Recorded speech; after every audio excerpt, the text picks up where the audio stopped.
How to stop sneezing. Hope these 5 natural home remedies can help you. Let's start from number 1. Citrus fruits.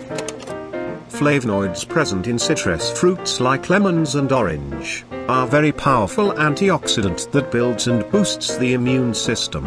And one of the many causes of sneezing could be bacteria and allergies. Consumption of oranges, lemons and grapefruits will allow one to fight against the bacteria and prevent allergies. Number 2. Tulsi. We all are very well aware of the health benefits that Tulsi has.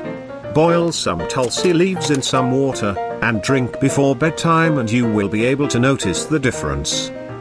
Number 3. Amla. A great source of antioxidants, Amla has antibacterial properties, which boosts immunity.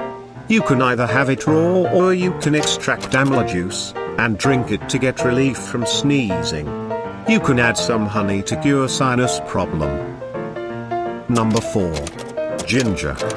The antibacterial properties of ginger can help you get rid of the problem of sneezing.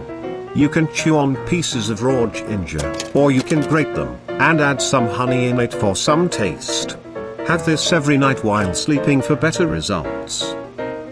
Number 5. Black cardamom. An Indian aromatic spice, black cardamom can instantly help you get rid of sneezing instantly. Just chew 2 to 3 cardamoms a day, and keep sneezing at bay. How it works.